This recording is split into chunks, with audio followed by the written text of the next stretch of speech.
Got water? Okay, all right. Ladies and gentlemen, honorable members of Congress of the Philippines, His Excellency Ferdinand Romualdez Marcos Jr., President of the Republic of the Philippines.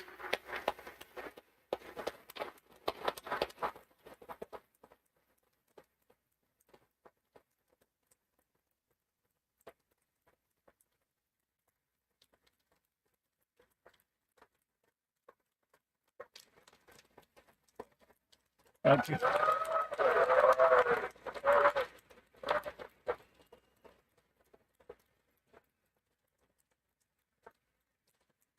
Thank you. Thank you very much. Allow me to greet Vice President Sara Zimmerman Duterte, the former presidents, our former presidents, President Joseph Ejercito Estrada and President Gloria Macapagal Arroyo, Senate President Juan Miguel Zubiri, and the honorable members of the Senate, House Speaker Ferdinand Martin Romualdez, and the honorable members of the House of Representatives, Chief Justice Alexander Gismundo, and the honorable justices of the Supreme Court, His Excellency, Most Reverend Charles John Brown, and the esteemed members of the Diplomatic Corps, Executive Secretary Lucas Bersamin, and the members of the Cabinet, First Lady Luis Araneta Marcos,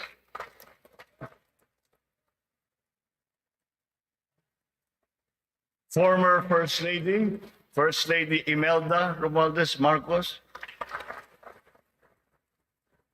other distinguished guests, mga minamahal kong kababayan, ladies and gentlemen, magandang hapon po sa inyong lahat. 1 year ago today, I stood here before you, setting forth the plans that we have to improve our economy, bring jobs to our people, improve the ease of doing business, recalibrate our educational system to adapt to the new economy, lower and rationalize energy costs, boost agricultural production, enhance healthcare, and continue social programs for the poor and the vulnerable. Let me now report to the people on the successes that we can now lay claim to, and also the challenges that we continue to face. Last year, we emphasized certain strong headwinds that were confronting us along with the rest of the world in our post-pandemic economic recovery. And the biggest problem that we encountered was inflation. Maraming kaganapan sa mundo ang nakapagpagulos sa maayos na takbo ng pandaigdigang merkado. Bukod sa digmaan sa Ukraine, naroon ang patuloy na epekto ng pandemya. Pinalala pa ito ng pagbabawas ng produksyon ng mga bansang pinagkukuhanan natin ng langis. Nang tumaas ang presyo nito, nagsumura na rin ang presyo ng iba't ibang bilihin, ang gasolina, ang kuryente at ang pagkain. Ramdam sa buong daigdig, pati na sa Pilipinas, ang naging pagtaas ng mga presyo ng bilihin noong mga nakalipas na buwan. Sinuri nating mabuti ang sitwasyon. Sa tulong ng ating mga ekonomista, nakapagbalangkas tayo ng mga polisiya na magsisilbing pundasyon ng ating ekonomiya sa mga susunod na taon. Ito ay nakasaad sa ating medium-term fiscal framework na sinuportahan ninyo sa Kongreso.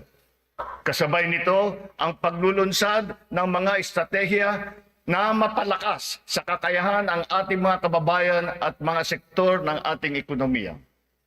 Nakakita po tayo ng magagandang resulta. While the global prospects were bleak, our economy posted a 7.6% growth in 2022, our highest growth rate in 46 years.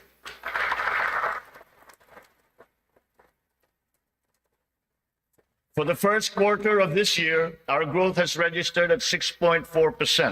It remains within our target of 6 to 7% for 2023. We are still considered to be amongst the fastest growing economies in the Asian region and in the world. It is a testament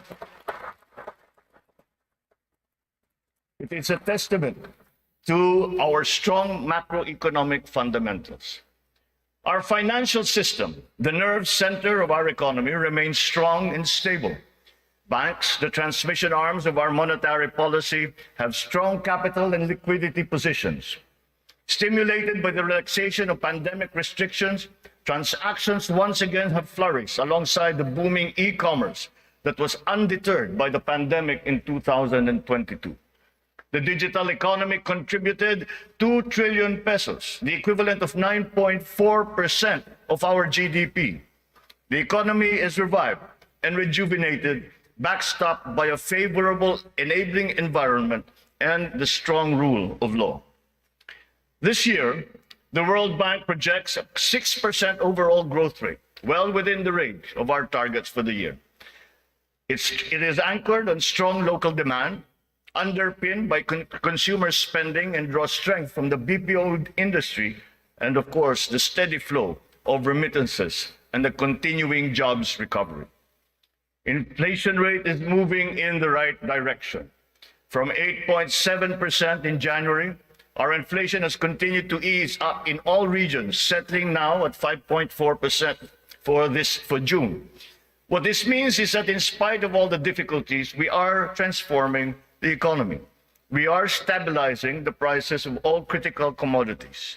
According to the Bangko Sentral, inflation is expected to ease further by the close of the year and projected at 2.9% by 2024.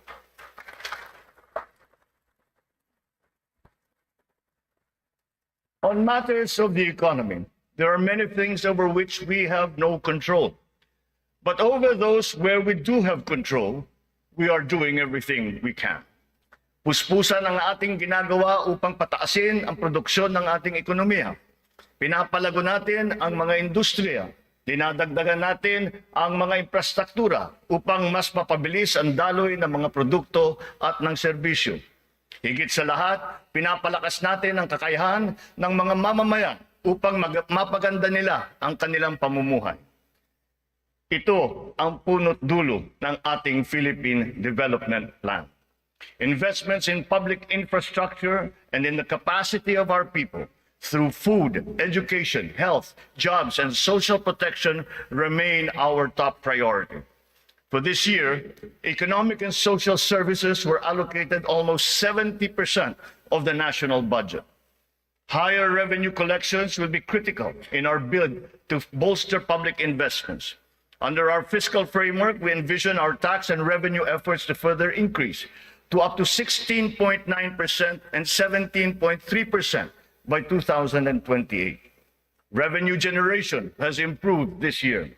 From January to May, the Bureau of Internal Revenue has posted record collections amounting to 1.05 trillion pesos, an increase of almost 10% over the last year.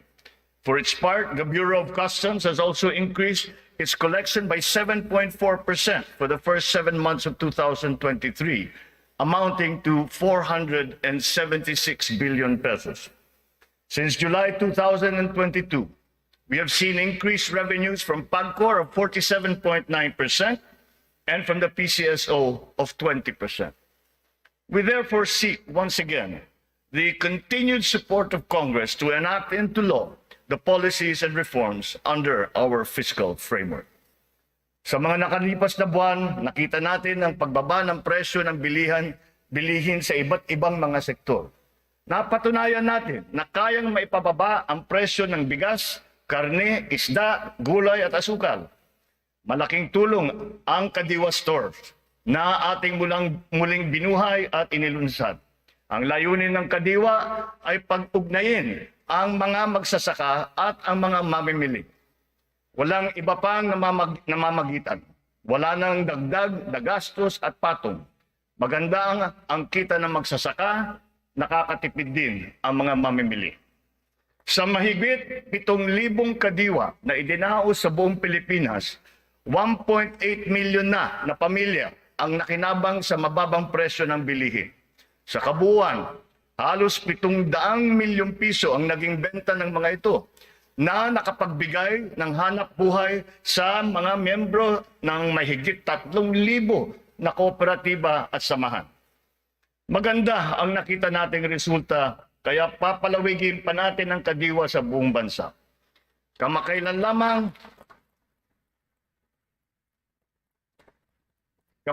lamang ay nagsanib puwersa na ang mga ahensya ng pamahalaan upang lalo pang patibayin ang kadiwa. Katuwang natin dito ang buong sektor ng agrikultura at ang lokal na pamahalaan.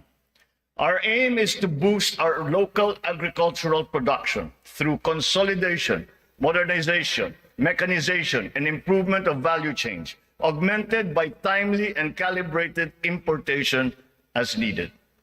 Nakita nating tumaas ng 2.2% ang sektor ng agrikultura sa unang 3 buwan ng taong ito. In our quest for food security, our methods are now more guided by science and the balance of nature, so that production is both sustainable and responsible, benefiting both this and future generations. Our fisheries codes must be revised to incorporate and strengthen science-based analysis and determination of fishing areas. This approach will protect both the interests of our fisherfolk and our fisheries and aquatic resources.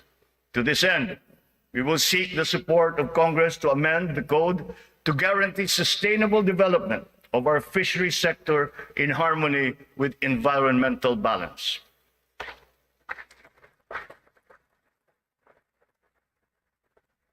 Ipinagbubuklod natin ang mga magsasaka sa pamamagitan ng farm and fisheries clustering at mga livestock multiplier farms. 300 cluster na ang ating natukoy na binubuo ng halos 900 kooperatiba at may lawak na mahigit na 200,000 hektarya ng bukirin.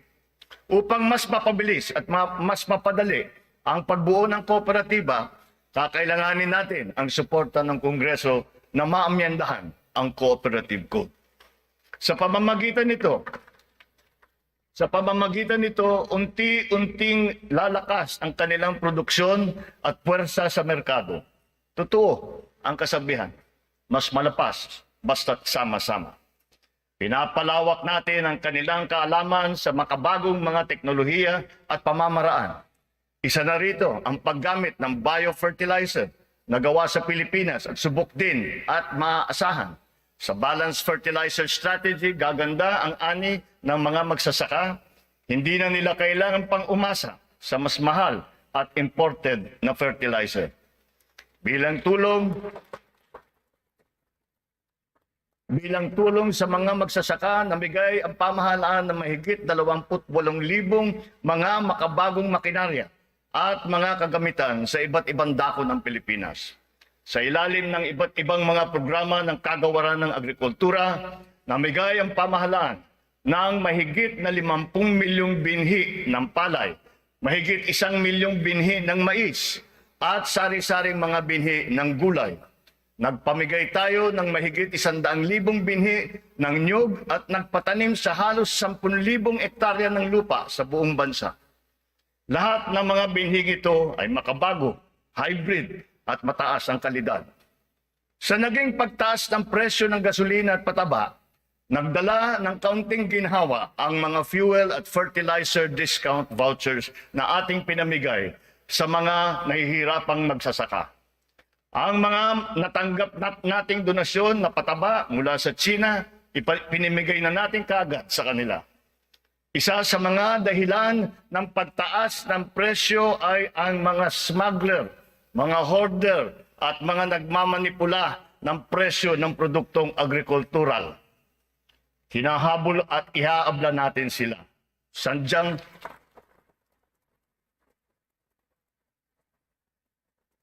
Sadyang hindi tama ang kanilang gawain at hindi rin ito tugma sa ating magandang layunin. Pandaraya ang kanilang ginagawa. Napapahamak hindi lamang ang mga magsasaka, kundi tayo rin mga mamimiling. Kaya hindi natin papayagan ang ganitong kalakaran.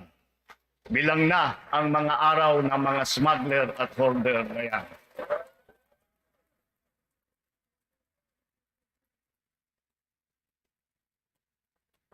Mahalaga ang infrastruktura para masuportahan ang may 14 na milyong hektarya ng sakahan. Inayos natin ang geo-agri map ng mga farm-to-market roads ng buong bansa. upang maidugtong mabuti ang mga sakahan sa mga pamilihan. Alinsunod dito, karagdagang 600 kilometro ng mga FMR ang ating nilatag sa iba't ibang panig ng bansa. Binigyan din natin ng patubig ang mahigit na 49,000 hektarya ng bukirin sa buong Pilipinas. Nagpagawa tayo ng halos 4,000 mga karagdagang fabrication lab, production at cold storage facility na magagamit ng lahat. Sa tulong ng Kongreso, nakapagpatayo tayo ng 24 na multi-species hatcheries upang maparami ang produksyon ng mga isda. Nakabantay tayo sa anumang banta ng mga sakit at peste na maaring dumapo sa mga pananim at alagang hayop. Malapit na tayong magkaroon ng mga epektibong gamot at bakuna labang sa mga ito. Samantala, pinapalakas natin ang biosecurity levels ng mga alagang hayop bilang panlaban sa sakit. Tayo rin ay naghahanda sa El Nino na nagbabadyang tumama sa mga darating na buwan. Nagsimula na tayong maghanda at ang mga buffer stock at ang mga kagamitang patubig ay hinahanda na. Kung kinakailangan, magsasagawa pa tayo ng cloud seeding upang makapagdala ng ulan. Kasabay ng lahat na ito, hinihimok din natin ang ating sambayanan na magtipid ng tubig para sa malawakang paghanda sa banta ng tagtuyot. Tulad ng ating ipinangako, ipinagpatuloy natin ang reformang pansakahan. Mahalagang haligi ito ng sektor ng agrikultura na ating inaayos. Nitong nakalipas na taon, mahigit 70,000 titulo ng lupa ang ginawad sa mga benepisyaryo ng reformang agraryo.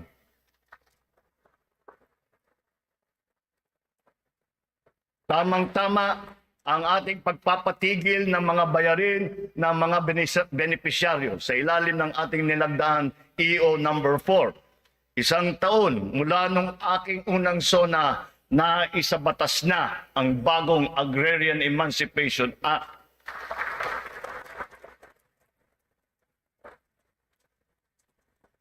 Dahil dito, ang 57 billion piso ng utang na pinapasan ng mahigit 600,000 benepisyaryo ay tuluyan ng nabura.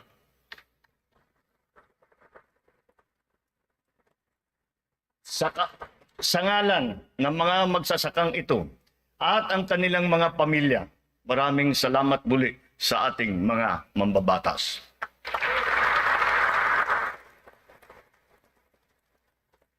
Ang tubig ay kasing halaga rin ng pagkain.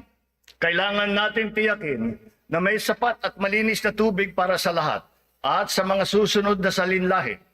Kasama na rito ang tubig na ginagamit natin para sa sakahan. Considering its fundamental importance, water security deserves a special focus. Our efforts must not be scattershot, but rather cohesive, centralized, and systematic. So given that urgency, we have created the Water Resources Management Office to specifically handle the delicate job involving this most precious resource.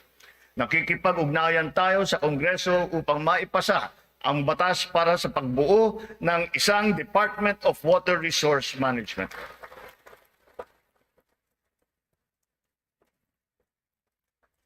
This year, we have allocated 14.6 billion pesos for water supply projects, which will benefit communities all over the country.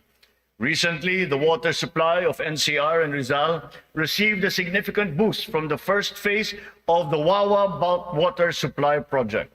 The water supply will increase as the project enters the second phase. We have installed 6,000 rainwater collection systems across the country in preparation for the looming dry spell brought about by El Nino.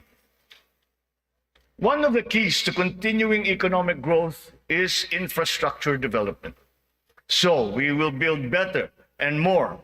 Our 8.3 trillion peso Build Better More program is currently in progress and being vigorously implemented.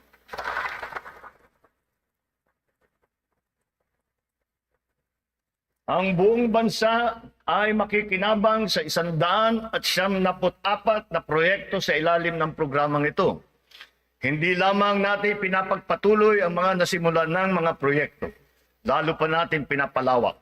Kaya naman, ang 123 proyekto dito sa Build Better More program ay bago.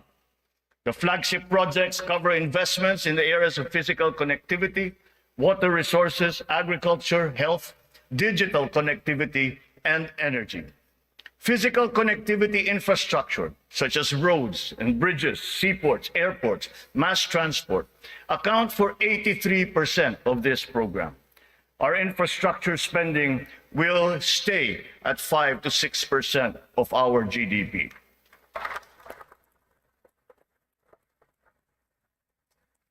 The underlying logic to our infrastructure development is economic efficiency. We are opening up all gateways to mobilize goods and services at less cost and in less time, and ultimately to drive the economy forward.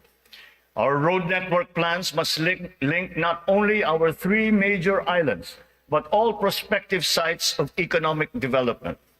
The 1,200-kilometer Luzon Spine Expressway Networks program will effectively connect Ilocos to Bicol from 20 hours to just 9 hours of travel.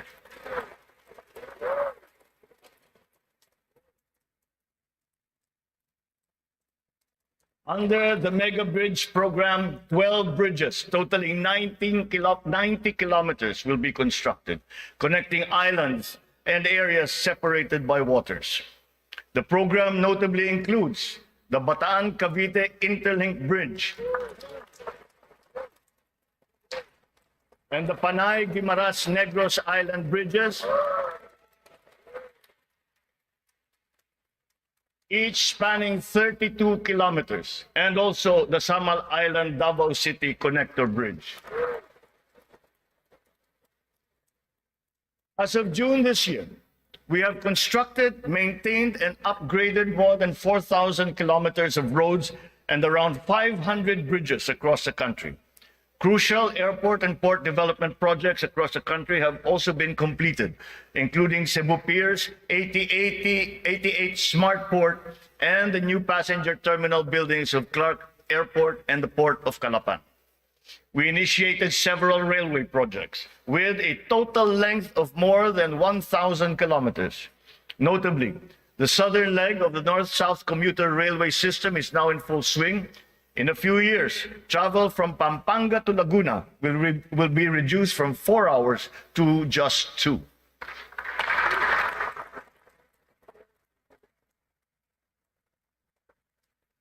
Intermodal connectivity will also be a primary consideration. Roads, bridges, and mass transport systems will be interconnected. This network will provide access and passage to vital and bustling economic markets, such as agriculture hubs, tourism sites, and key business districts. For strategic financing, some of the nation's high-priority projects can now look to the newly established Maharlika Investment Fund without the added debt burden. In pooling a small fraction of the considerable but underutilized government funds, the funds shall be used to make high-impact and profitable investments, such as the Build Better More program. The gains from the fund shall be reinvested into the country's economic well-being. To ensure sound financial management, a group of internationally recognized economic managers shall oversee the operations of the fund, guided by the principles of transparency and accountability. This guarantees that investment decisions will be based on financial considerations alone, absent any political influence.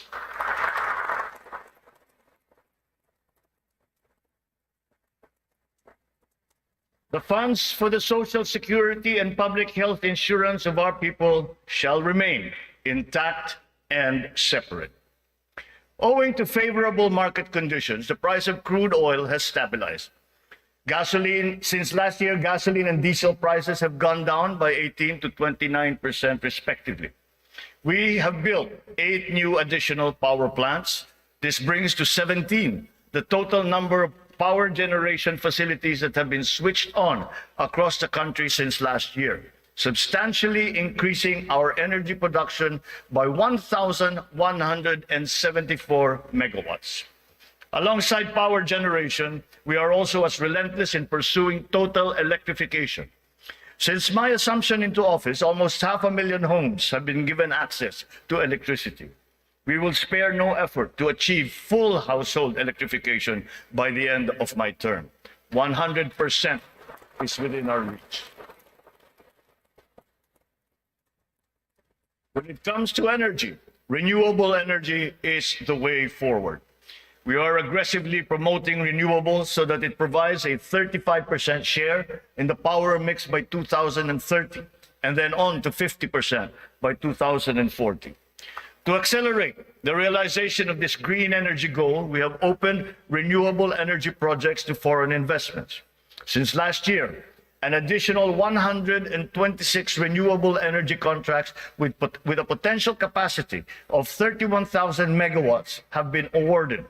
To date, we have over 1,000 active projects spread all over the country.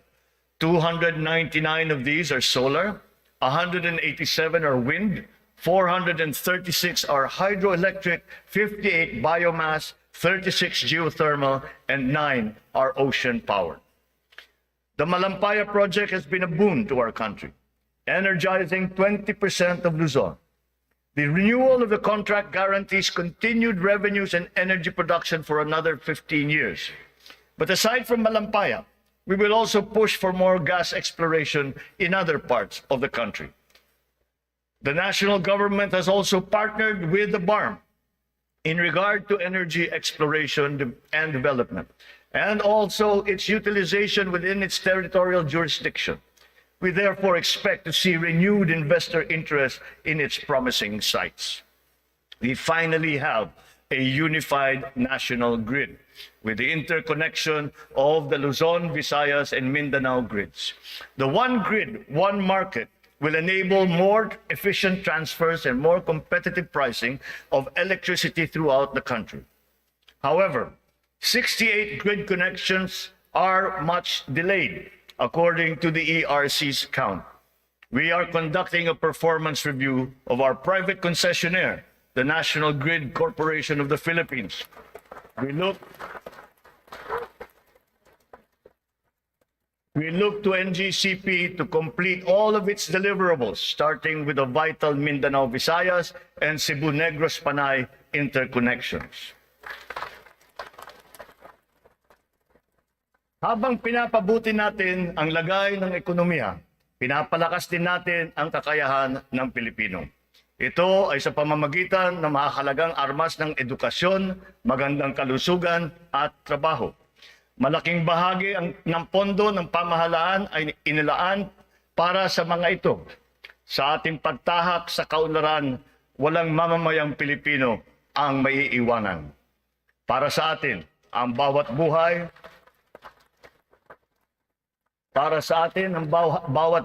ay mahalaga. Ano man ang edad, kasarian, pangkat, relihiyon o pisikal na kondisyon, sila ay kukup-kupin at tutulungan. Naglalaan tayo ng sapat na pondo para sa mga paglingap ng mga lubos na nangangailangan. Layunin natin na sila ay makabangon, mabigyan ng sapat ng kakayahan at maging produktibo. Hindi lamang DSWD, kundi pati ang DOLE, ang DepEd, TESDA, CHED ay tumutulong sa ating mga kababayan nangangailangan. Ang AIX, TUPAD, TVET for Social Equity, Social Pension for Indigent Senior Citizens, at ang Cash for Work para sa mga PWDs ay ilan lamang sa mga mahahalagang programa ng pamahalaan para sa kanila. Nariyan din ang Integrated Livelihood Program Kabuhayan upang matulungan ang mga maliliit na negosyo. We are inclusive in our pursuit of social protection. The pension of the military and the uniformed personnel is as important, as urgent, and as humanitarian as that of all other civilian Filipino employees. Efforts are underway to make it fully functional and financially sustainable. We are once again working closely with Congress to ease the transition from the old system to the new one, so as to be able to guarantee that no effects are felt by those in the uniformed services.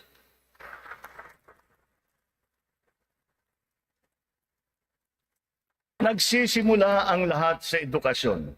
Ito ay para palakasin ang isip at kakayahan ng bawat Pilipino. Ang ating butihing Vice Presidente, na kalihim din ng kagawaran ng edukasyon, ay tumutulong upang tiyakin na ang bawat batang Pilipino ay mabibigyan ng nararapat at kalidad na edukasyon.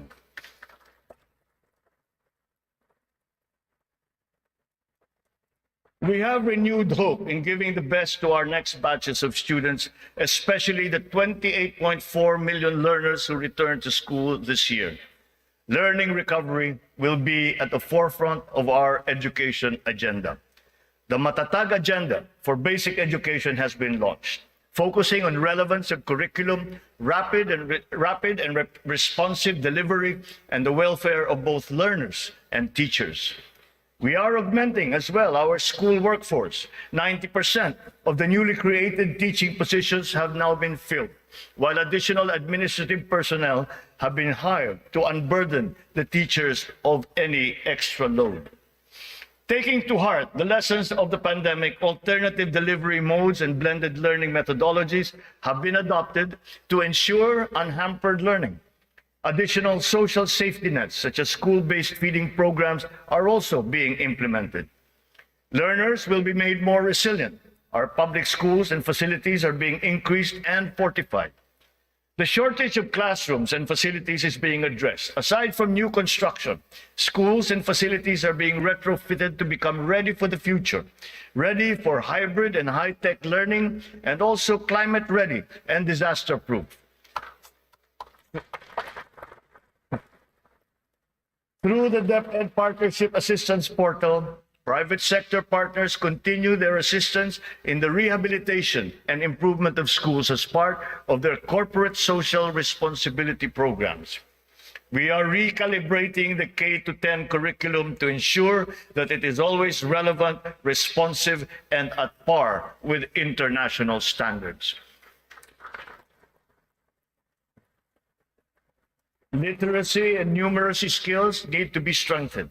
The virtue of good citizenship and sense of community are also now integrated into our curriculum. We continue to exhaust all efforts to keep our young people away from the sinister influences in the dark corners of society.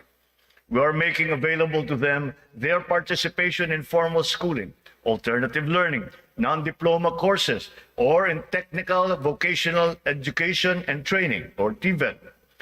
TVET continues to prove itself to be an empowering educational intervention. There are many examples of how its graduates have gone on to secure competitive technical jobs. Since last year, more than 1 million Filipinos graduated from the TVET, one-third of whom were TESDA scholars. More and more of our higher education institutions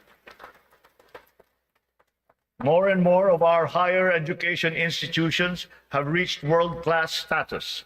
This year, 52 Philippine HEIs have been included in the World Universities rankings compared to just 15 last year. We will not let a student's financial constraints be an hindrance to his or her education. We have activated social safety nets, such as skills development training and youth employment programs. Tertiary education in state universities and colleges will remain free for our qualified students.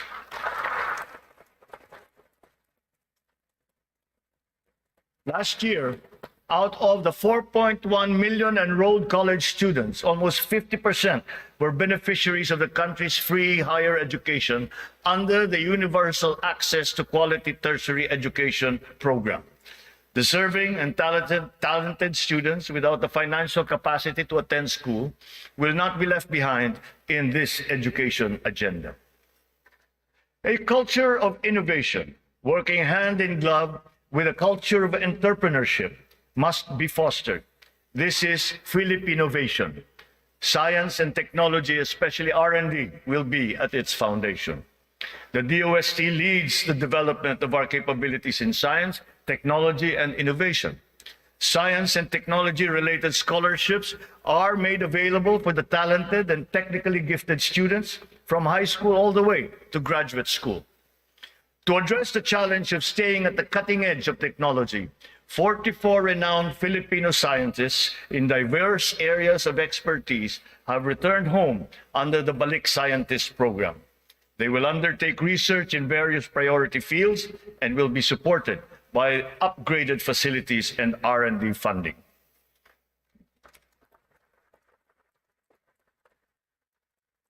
The Philippines has launched 2 additional satellites into space.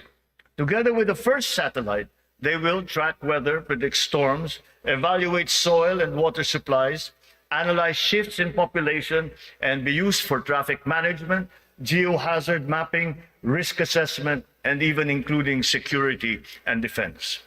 Science, technology, and innovation will drive the quality and competitiveness of our workforce, as well as our manufacturing, export, creative, and service industries, in existing markets and in new ones waiting to be explored.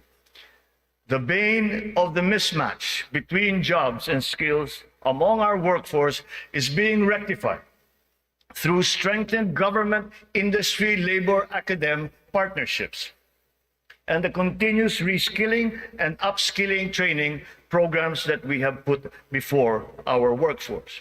For our seafarers to continue to excel, maritime education in the Philippines has been strengthened. This will progress and solidify our country's position as a global maritime hub through the steady supply of competent Filipino seafarers to foreign merchant marine vessels. The question about the European Union's recognition of the standards of training of Filipino seafarers has, after 17 years, finally been resolved.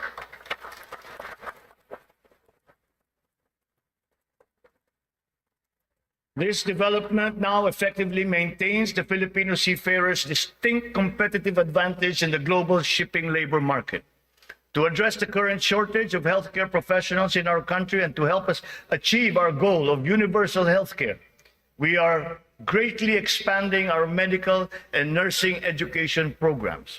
We will push the envelope even further.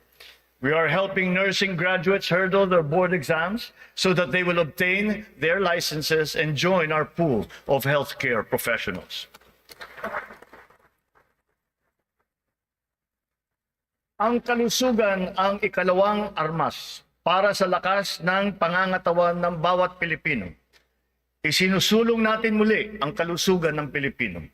We are now refocusing our health priorities, applying the lessons learned from the pandemic and addressing the weaknesses that it has exposed. Healthier communities and lifestyle are our advocacy. We have launched convergent programs to address hunger and nutrition-related issues amongst our people, especially the children, like stunting and wasting. Last week, we introduced the pilot food stamp program, which seeks to supply the nutrition needs of the million most food-poor Filipinos. The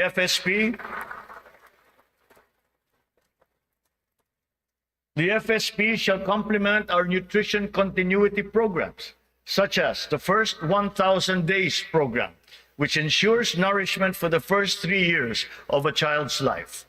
The supplemental feeding program is for our children attending daycare centers. The K-6 program will feed kindergarten to grade 6 public school students who are suffering from wasting and severe malnutrition. We are catching up on the routine vaccinations of our children. As of this year, more than 80% of our eligible children have been vaccinated against measles, rubella, and polio. Nananawagan ako sa lahat ng mga magulang na kumplituhin ang mga bakuna ng kanilang mga anak at magtungo sa pinakamalapit na health center para sa mga libreng bakuna. The whole of society must exert efforts to suppress the alarming rise of tuberculosis and HIV/AIDS. To stem the tide, the strategic plan is to ensure early diagnosis and treatment and ample testing sites and medications. Our healthcare system is undergoing structural changes. Public health facilities are being increased, both in number and in capability. Last year, more than 3,400 projects were completed, to improve capacity for specialized medical treatment. Specialty centers in various fields are being established and integrated into our government hospitals. And in the last year, additional 60 specialty centers have been opened to the public. Just last week, we inspected the site of what will soon be a 5-hectare multi-specialty center in Pampanga, which will specialize in pediatrics, cardiology, kidney, and cancer treatment.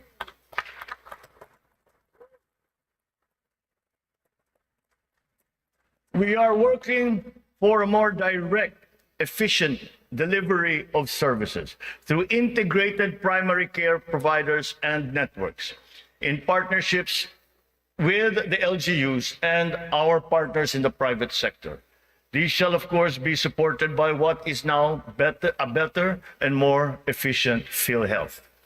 Ang presyo ng mga mahalaga at pangunahing gamot ay bumaba ng humigit kumulang ng 40%. Mayroon ding iba na bumaba na hanggang 70%. Aside from the maximum retail price regulation being implemented, strategic VAT exemptions also lowered the prices of 59 essential medications such as those for cancer, diabetes, hypertension, kidney disease, and mental illness. Palapit ng palapit na tayo. Palapit na tayo sa hangarin na ang lahat ng Pilipino ay makakakuha ng serbisyong pangkalusugan. Sa ngayon, mahigit 93% na ang kasapi sa PhilHealth. Sa pinagandang konsulta package ng PhilHealth, 21 klase ng mga gamot at 13 laboratory service ang ibibigay ng libre. Ngayon, meron na tayong mahigit 2,000 konsulta center sa buong bansa. Ang bilang na ito ay mas marami ng 35% mula nung nakalipas na taon. Upang mas lalo pang makatulong sa mga pasyente, ang dating 70 libreng dialysis session ay inakyat na natin sa 156.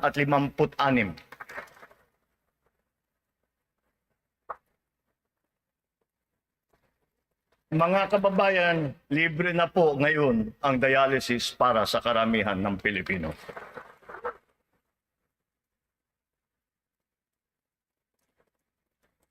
Noong nakalipas na taon, mahigit 3.4 milyon na Pilipino ang nabigyan ng tulong sa ilalim ng Medical Assistance for Indigent Patients program ng DOH. Tinutugunan natin ngayon ang ating kakulangan sa mga doktor at mga nurse sa pamamagitan ng mga reforma sa edukasyon, patuloy na pagsasanay at paniniguro sa kanilang kapakanan. Naglagay po tayo ng doktor sa halos 200 munisipyo sa bansa. Lalagyan natin din ng doktor ang natitirang 19 na bayan na wala pang doktor. Upang masuklian naman natin ang naging sakripisyo ng ating mga health workers sa pribado at pampubliko ng mga ospital nung nakaraang pandemya, ipapamahagi na sa kanila ang kanilang COVID Health Emergency Allowance at iba pang mga nabinbing benepisyo.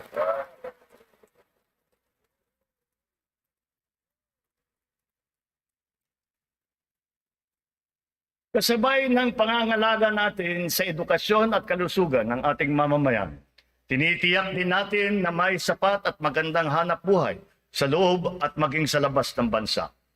As of May this year, our employment rate rose to 95.7%, clear proof of the improvement from the severe unemployment that we experienced during the height of the pandemic. Employment then was at a low of 82.4%.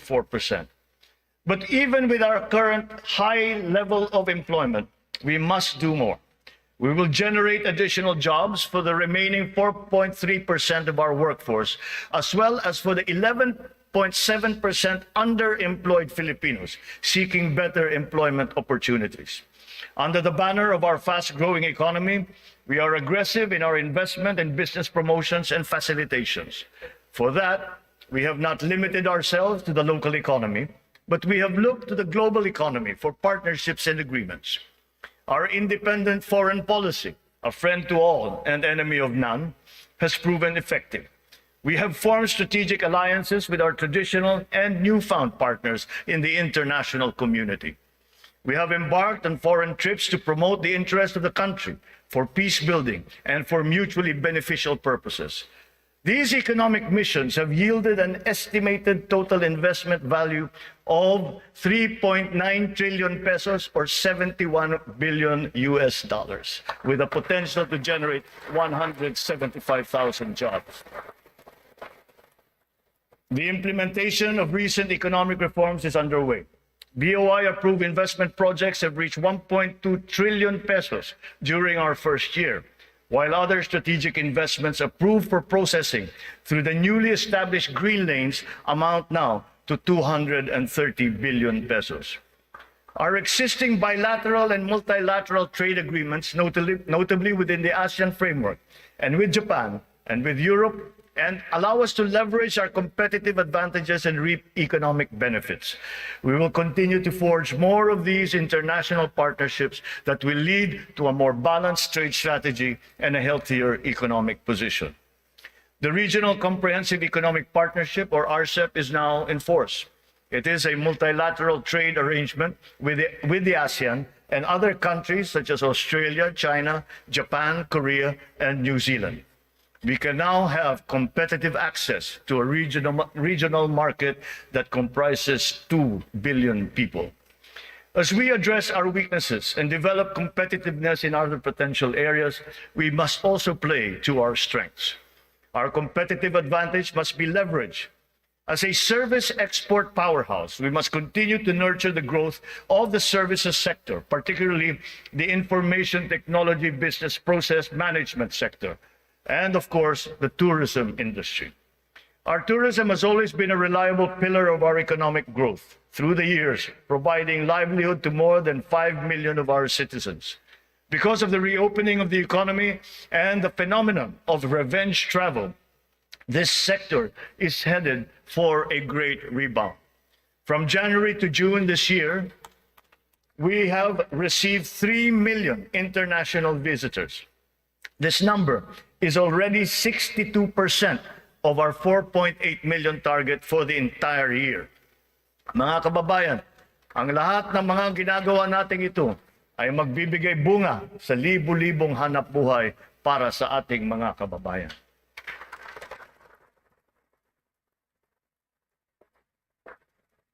To create these investment opportunities, we must ensure that an enabling business environment is in place, that there is peace and order, and that the rule of law governs. We will solidify our country's reputation as an attractive and reliable investment destination. Building on institutional reforms of recent years, we have created green lanes for strategic investments and expedited the business processes in various sectors and investment modalities. A progressive and rationalized system of taxation is a component of the ease of doing business. The CREATE law has made our corporate tax and incentive schemes equitable and business-friendly. There are more structural tax reforms that must be introduced to allow us to reach our socio-economic targets. Digitalization is the call of today, not the call of the future, not the call of the future, but of the present. It is here, it is needed, and it is needed today. Government must fully embrace digitalization to provide better service to the people through its vital frontline services and its back-end functions. Digitalization will support the government's data-driven and science-based planning and decision-making. It is the greatest, most powerful tool, not just to improve the ease of doing business, but also against many forms of graft and corruption. Data shows that digitalization, in conjunction with government streamlining efforts, has significantly boosted efficiency.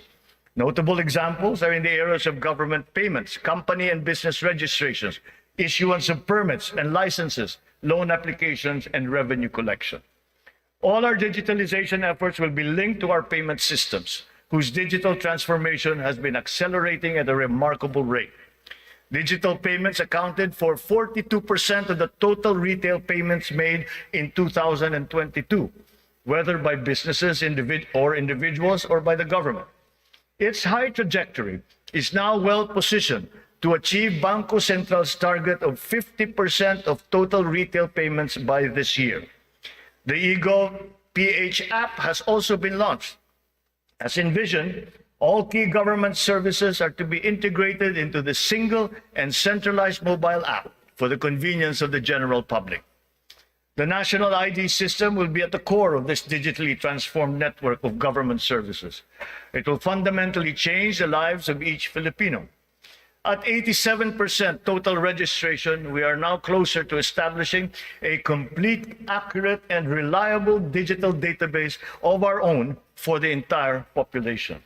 This has already been integrated into the eGov PH app and can be now accessed by our citizens.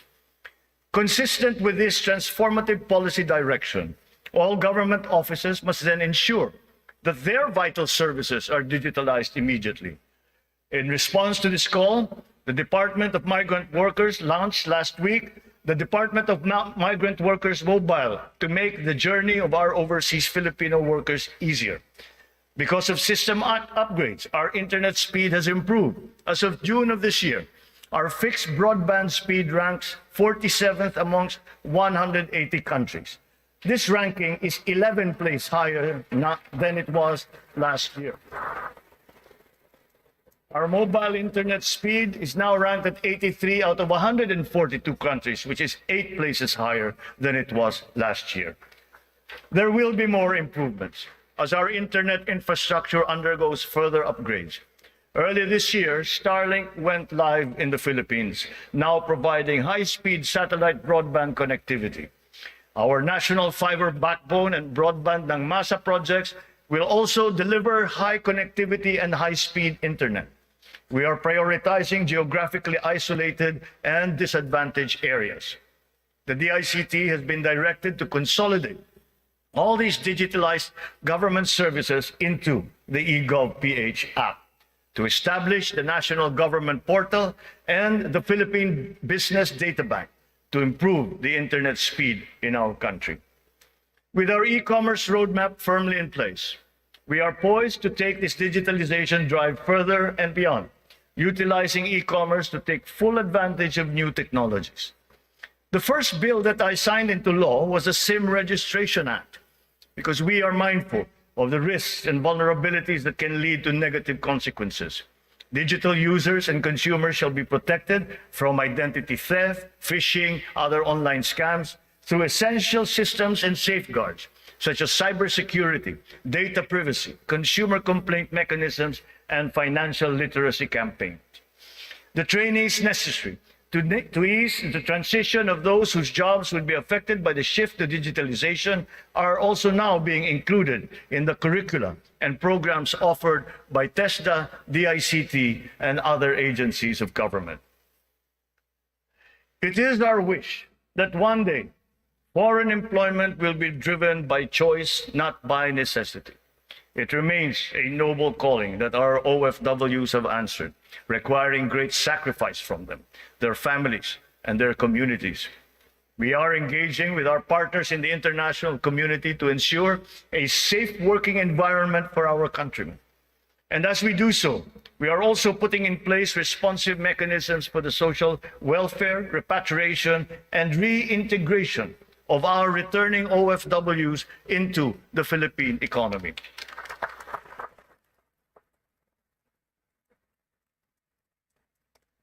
As the world economy reopens, we are witnessing a rise in overseas Filipino deployment. In 2022, the number has increased by 62%.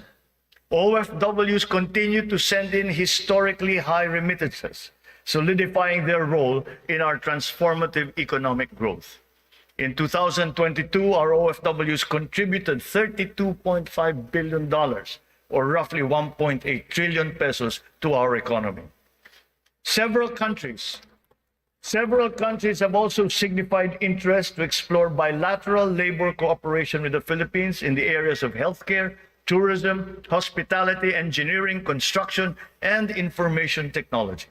Recently, we signed agreements with Singapore, Austria, and the province of Alberta in Canada. Our priority is to ensure that the principles of ethical recruitment, fair employment, and the safe and orderly migration of our people are embodied in our agreements with other countries. For example, the deployment issue in the Kingdom of Saudi Arabia has now been resolved. And as of today, 70,000 of our OFWs have already been deployed to Saudi Arabia for employment. Moreover, the unpaid salaries and other related claims of some 14,000 OFWs who have been put out of work in Saudi Arabia during the pandemic are now being processed. The Crown Prince of the Kingdom of Saudi Arabia himself personally committed to me that the unpaid claims of Filipino workers would now be paid.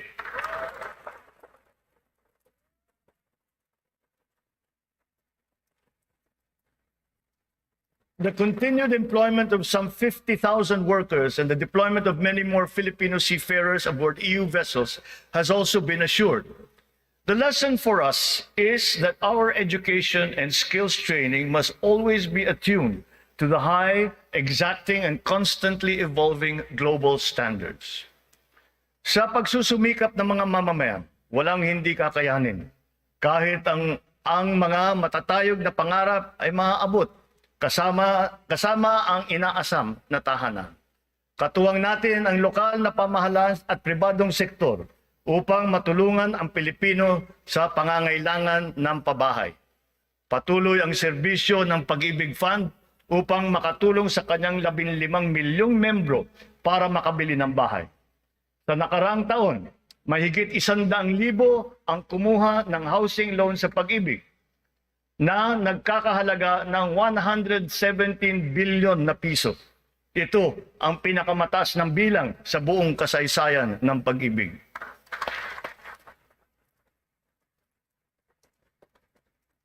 Itong nakalipas na taon, mahigit 148,000 na kabahayan at mahigit 30,000 mga Certificate of Eligibility of Lot Award ang naipamahagi sa Luzon, sa Visayas at sa Mindanao sa ilalim ng sari-saring mga programang pabahay ng pamahalaan.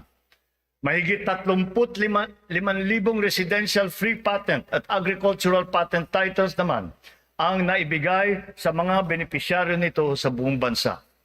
Hindi pa dito natatapos. Papalawigin pa natin ang ating programa sa abot-kayang pabahay, lalo na para sa mga mahihirap nating kababayan. Itong nakalipas na taon, inilunsad natin ang pambansang pabahay para sa Filipino Housing Program o 4PH. Nagkaroon na tayo ng groundbreaking sa 25 lugar sa iba't ibang bahagi ng bansa.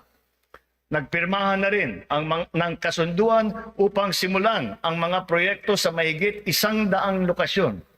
Kung susumahin natin ito, mahigit 1 milyong kabahayan ang may alay natin sa ating mga kababayan sa buong bansa.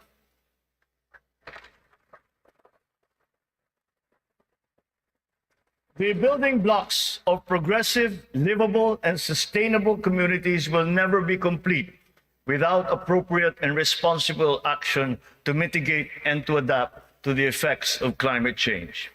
We can never lose sight of our responsibility to the future. The economic agenda cannot and will not ever be incompatible with our climate change agenda. Climate change is now an important criterion in our integral national policies, in planning, decision-making, up to the implementation of programs. The potential advantages of such enlightened policies extend to jobs and livelihood, with the unlocking of the development of the green and blue economies. We have learned many painful lessons from past disasters, but we continue to be alert and prepared in our disaster response. It has in fact been commented that sometimes we are over-prepared for such natural disasters. Well, to continue that, we are reorganizing our response teams to make them more adaptable, agile, and effective in times of calamities and crises, with a clear unity of command. Our evacuation centers are being upgraded to withstand the greater forces of the new normal of extreme weather, as well as other natural and man-made disasters. Furthermore, new evacuation centers are also being built, of which 55 have already been completed. We remain committed to global decarbonization goals and the reduction of our carbon footprint. We preserve and protect the treasure that is our forests. Their value to the environment, to the ecology, and the economy is incalculable. We have adopted the concept of the circular economy, using nature as our model. The aim is to keep raw materials in a closed loop. In our world with scarce resources, the circular economy allows us to fully use these resources, minimize waste, and reduce the need for new resources, just as it is in nature. Just like our climate change action, this new system requires the participation of all sectors of society, up to each individual citizen, for it to succeed. Only a whole of government and whole of society approach will enable us to do all of these. It is necessary to apply all the resources that are at hand if we are to progress as quickly as we need to. Collaboration is the key between and among government offices, and between government and the private sector, between industries and the academe, between government and international partners, and most importantly, collaboration between and among our populace. Kakailanganin natin ang tulong at kakayahan ng buong pamahalaan at ng buong bansa. And so we shall do the same for the next 5 years. We seek not only to become more effective, but more, to become truly transformative. This approach will be operationalized through the interagency cooperations as well as through coordinated efforts between and among the 3 branches of government and the independent constitutional bodies. We have organized private sector advisory councils and national local mechanisms to establish the needed linkages. Once again, on this same principle, I urge the government to enact a new government procurement law and a new government auditing code.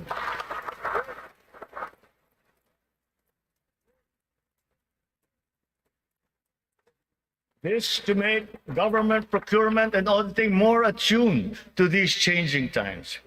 We will give effect to the mandate of the Constitution and the Local Government Code as clarified by the Supreme Court very soon. Almost all the required devolution transition plans of the LGUs are done. To fully prepare them for optimal devolution, the necessary technical and financial assistance is being extended to our local governments.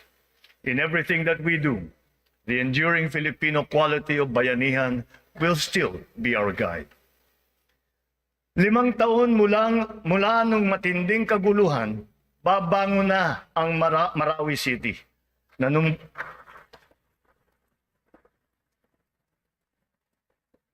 Nanunumbalik na ang sigla sa pamayanan, maraming proyekto ang nakumpleto at mga infrastrukturang naitatayo.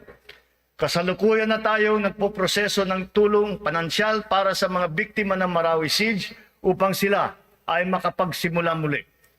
Naway mamayani ang pag-asa. Naway magpatuloy ang pagkakaisa, pagmamatyag at paghahangad ng kapayapaan at kaunlaran. We are proud of the progress that the BARM has taken. It will be self-governing. It will be self-governing, it will be progressive, and it will be effective. But this was only made possible because of the cooperation of all key groups. We talked to the local governments, the royal families, the MNLF, the MILF, were all consulted and represented in this transition phase. The international community has also supported us in this smooth transition. Former adversaries are now partners in peace. Its functions have been defined, and its basic laws are now being written. Through the BARM, we have strengthened the nation's prospects for finally achieving sustainable progress anchored on a true and lasting peace in southern Philippines. We will continue to support the progress of the BARM, apace with our singular vision for all Filipinos.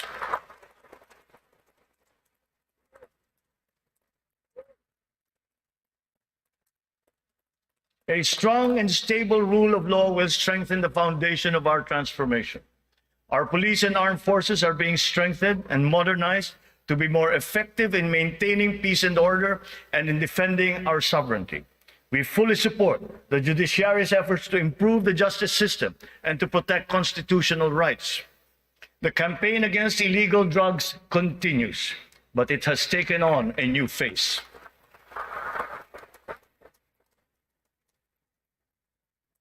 It is now geared towards community-based treatment, rehabilitation, education, and reintegration to curb drug dependence amongst our affected citizenry. Last year, we launched the Buhay Ingatan Droga Ayawan or BIDA program and established an additional 102 Balay Silangan Reformation Centers nationwide. We will relentlessly continue our fight against drug syndicates, shutting down their illegal activities,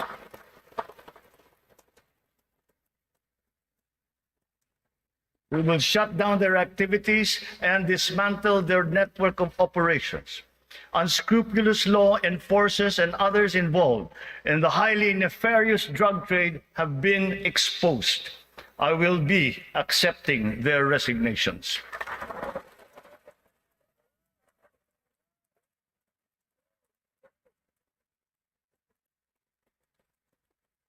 In their stead, we will install individuals with unquestionable integrity who will be effective and trustworthy in handling the task of eliminating this dreaded and corrosive social curse. We cannot tolerate corruption or incompetence in government.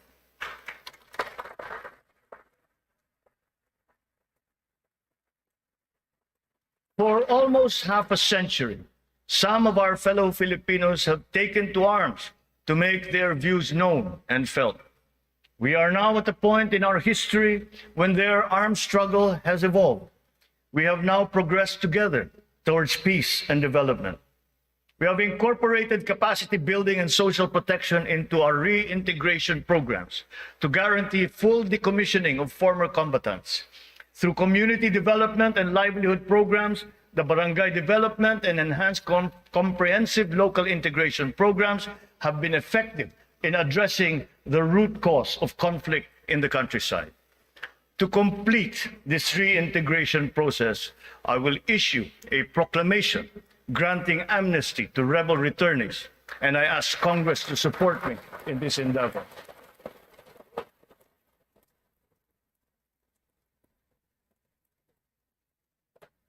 Our journey to progress requires not only unity and social cohesion amongst our people. It is also imperative that our nation remains intact and inviolable, our sovereignty preserved. We will protect our sovereign rights and preserve our territorial integrity in defense of a rules-based international order.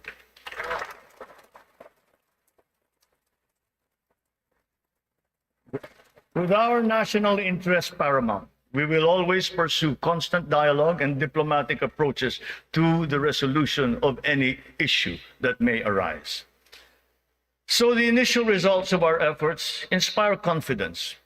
Let us continue to be relentless in our aspiration of peace and progress. This has not been the work of a single person, neither a single branch of government, nor even the whole government acting alone. This is the collective synergy achieved by all Filipinos working together. It took a whole-of-nation effort to achieve this immediate recovery from our pandemic slump. Unity was what made us rise once more. Nagsisimula pa lamang tayo. Ang pagbangon ng ating bayan ay magpapatuloy pa. Hinihiling ko ang inyong tiwala at pakikiisa. Sa ganitong paraan, makakamtan natin ang ating tanging hangarin, ang maginhawa, matatag at panatag na buhay para sa lahat ng Pilipino.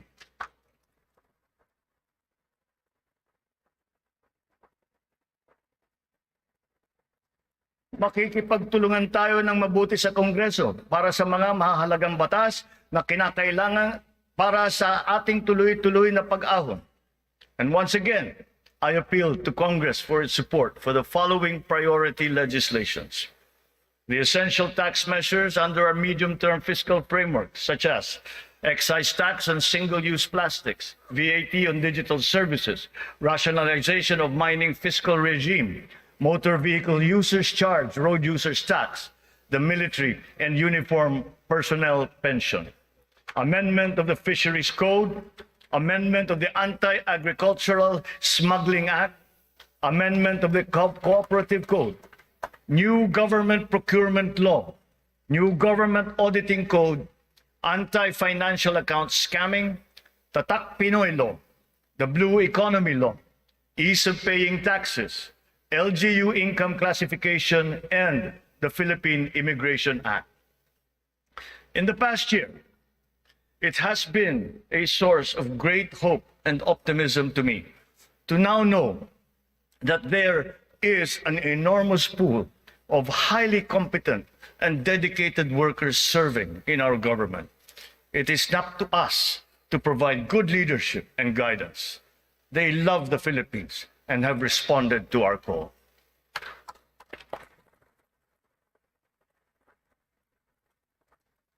I have stated before that my confidence in our future was grounded in our world-class quality workforce, be they the farmers in the field, corporate giants, government officials, school teachers, health workers, or employees. That confidence has been further buoyed by the demonstration of love for the Philippines. Every Filipino has unanimously risen to the challenge that we have made to them to be part of our nation's future. Handa silang maghandog ng tulong dahil mahal nila ang kanilang kapwa Pilipino at mahal na mahal nila ang Pilipinas. And thus, with this in my heart, I know that the state of the nation is sound and is improving. Dumating na po ang bagong Pilipinas. Maraming salamat po.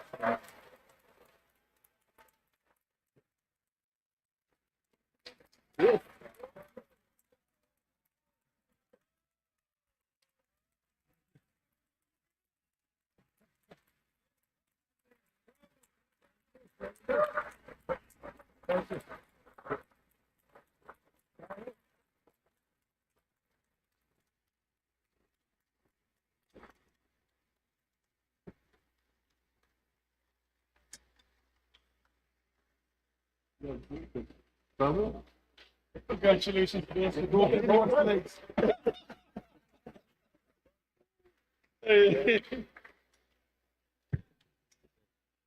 On the part of the Senate, the joint session is adjourned. On the part of the House of Representatives, the joint session is adjourned.